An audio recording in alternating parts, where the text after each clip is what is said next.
Yeah, The Howling wasn't the only werewolf movie released in 1981. There was also American Werewolf in London. So, might as well review that too. An American Werewolf in London released August 21st, 1981, 30 years ago today. The movie is a horror comedy where David is bitten by a werewolf and is turned and has to deal with it. With some comedy in between dark shit, and yes, while this movie is classified as horror comedy, yeah, it's a very dark horror comedy. Alright, the movie begins with Jack and David being dropped off near London, where Jack is having so much fun. You're not having a good time, are you? Oh, I don't know. I mean, look around. Isn't this a fun place? Well, maybe if you didn't decide to hitchhike there, you'd be having more fun. Anyway, though, they walk through the woods to find a pub called the Slaughtered Lamb. Which sounds like a place that'd be filled with werewolves, to be honest, but no. To my knowledge, none of these people are werewolves. Anyway, this place is very British, as they make some tea, as they really don't like the outsiders or their jokes. Remember the Alamo? Joking? I remember the Alamo. I saw it once in London, in Leicester Square. Well, I mean, technically that's an Alamo, and Jack, even if he understood the joke, it probably still wouldn't have been funny. That film with John Wayne. Right, with Lawrence Harvey, and everybody dies in it. Very bloody. Hey, that doesn't sound like a bad movie. Maybe I'll watch it sometime. 3 hours? Jesus Christ. Maybe some other time. But eventually everything gets like it normally does, I guess, but it gets quiet again. Excuse me! Well, what's that scar on the wall for? You made me miss. Hey, it isn't his fault. You just got distracted too easily. But they decide they need to go, which is kinda not a good idea because something is outside. And these British people are kinda assholes, to be honest. They could have let David and Jack stay in there, and then they could have saved 2 lives. But anyway, something attacks. You really scared me, you shithead. You gonna help me up or what? Okay, that looked like it kinda hurt, but you gotta hurry up because of...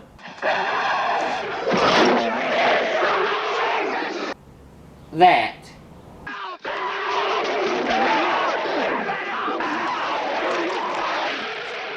Holy shit! Jack is getting the shit ripped out of him. God damn! Holy fucking shit! I actually kinda liked him too. This is sad.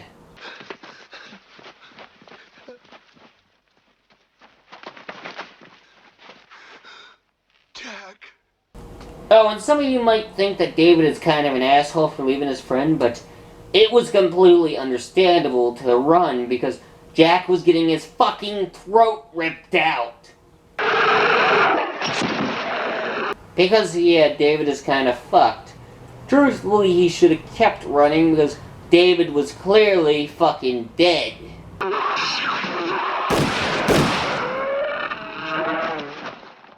But lucky for him, he saved before he's killed by the werewolf.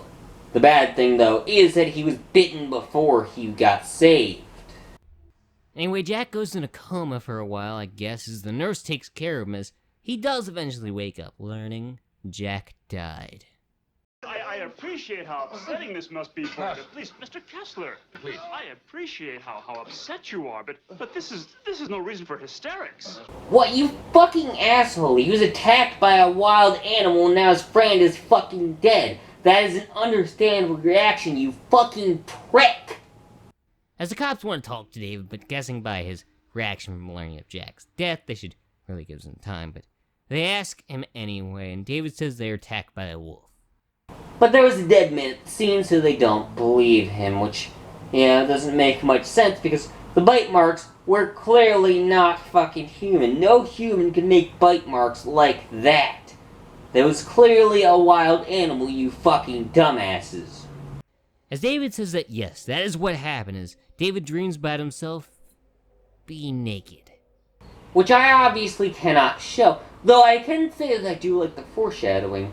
Though I prefer not to see David naked eating raw deer meat, though. Anyway, David has another dream. Which again has good foreshadowing. While I didn't need to show this, I wanted to because that's a pretty damn cool image. Anyway, when David wakes up, he says, yes, it was a creature that attacked him. And I mean, yeah, technically it was a man that attacked them, but the case should be closed at this point. Anyway, Alex tells David his story again like he's a child, but then,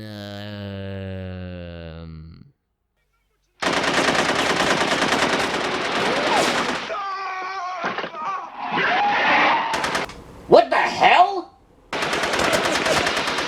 Ladies and gentlemen.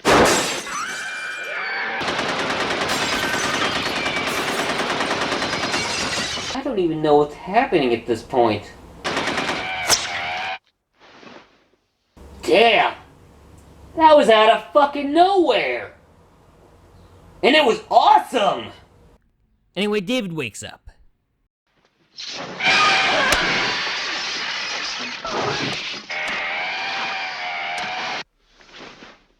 Damn, again awesome, and it's a decent jump scare. Anyway, David gets some breakfast, and Jack also comes to get some breakfast. Wait, what? Yeah, Jack is a ghost. Let me explain. So Jack explains that they were attacked by a werewolf, and that David is now a werewolf, and that Jack is there because he can't go to rest because he was killed by a werewolf. And yeah, I like that Jack comes back to life. I like Jack. He's entertaining in the beginning parts of the movie, and I like he comes back as a ghost. And also the effects by Rick Baker are really fucking good too, so that really helps me like that he came back. Take your life, David. Kill yourself. Before you kill others. Anyway, David randomly kisses Alex. She decides to go out with David and let her in her home. Because I guess she likes him a lot, because I doubt she takes that many patients home. At least I hope she doesn't.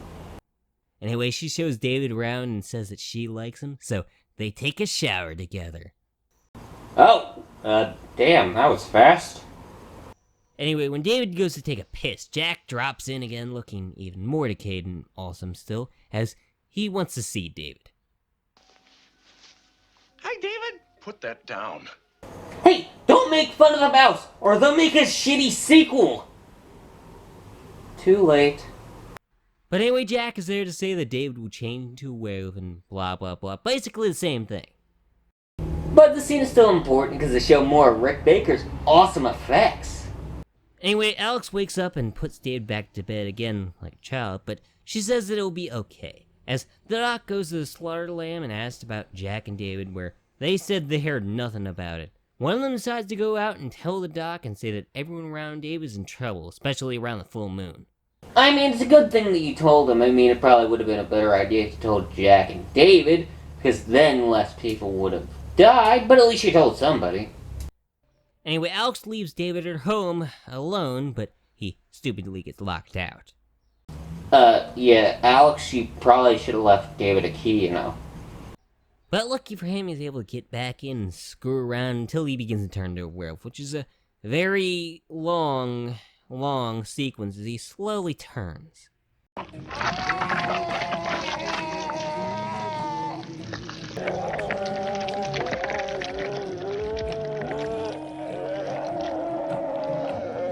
Which wasn't supposed to be as long as it is in the final movie. Originally it was supposed to be much faster, but Landis was curious about Rick Baker's effects, which looks really fucking good and is very good even to this day, and is fucking awesome. It looks painful as shit, and truthfully it's my favorite werewolf transformation of all time. It's fucking cool as shit. Yeah, this part of the movie is mainly going to be David killing random people around the city, which, I mean, I'm not complaining. Anyway, the doc tries calling David, but he doesn't pick up because he's killing homeless people. But it's not shown because test audiences didn't like the scene, which Landis regrets, which I can understand completely because, yeah, I would have liked to see that too. Anyway, on a train station is a man who's all alone and chased by David. And this guy is really unlucky. I mean, How were there no people in a train station? I mean, I know it's late, but there has to be at least one other person. Ah, damn it, his death was cut too, wasn't it? I would have liked to see that. Oh well, though, David wakes up naked at the zoo near a few wolves. Ugh. I hope David didn't mate with either of them. Huh. That actually raises the question, can a werewolf have a baby with a wolf? I mean, they are part wolf. Eventually, though, he's able to get Jack and he's able to get home. Which I gotta say was a fun scene, especially after all that dark shit that just happened. I've lost my mind. I woke up in the zoo. The zoo. What did I do last night? Which is kinda weird, David. I mean, maybe Jack is a ghost and was telling the truth and you are a werewolf. But it turns out some people died and were mutilated, and yeah, he was the one who killed those people, and he's a werewolf. Which, yeah, he probably should have guessed. He woke up naked at the zoo not remembering a thing. Of course he's a werewolf. Anyway, David tries to get arrested, but yeah, it doesn't work. But anyway, David tells his sister and family that he loves them. Which really isn't important. I could easily skip the scene, but at least he got one final thing that he could say to his little sister. Of course, they only hear David's voice, so yeah, like I said, it's not really that important. Anyway, David goes in to see a good movie. Which I really can't show because the movie's porn. Good movie. Mm-hmm. Anyway, Jack is basically a zombie now. And look at me. Here I sit in a porno theater in Piccadilly Circus talking to a corpse. Nah, I think he looks badass. Anyway, David still isn't sure he's a werewolf, but Jack told him so, as there are some fresh kills there to see David. And I understand I am to walk the earth in limbo, one of the living dead, until the wolf's bloodline is severed and the curse lifted. Oh, okay, so I guess there is a way to move on after you're killed by a werewolf. It just would take a very, very long time for it to work. Or I guess you can just wait until the sequel and they fuck up the rules. But either way, you're gonna have to wait a while. But they're all there saying the ways that David can kill himself, but yeah, he doesn't do it in time. The full moon rises and he kills all the people in the theater. David, maybe if you didn't wait so long to figure out how to kill yourself, you could have killed yourself before that so you could have saved a few lives. Or at least you could have gotten far enough away that you killed less people. Anyway, though, David kills a few more people with multiple witnesses and... Oh, he's just lucky that he was not killed by a werewolf and was killed by natural causes, because if he was killed by the werewolf, he'd be fucked. Anyway, the police go to kill David, and Alex gets there to see David in his werewolf form, but lucky for her, David is shot and killed. Yeah, now that there are a ton of witnesses to seeing a wolf, you cannot say that it was just a guy who was mauling up people. Now, you can say that he accidentally shot a naked bystander, though.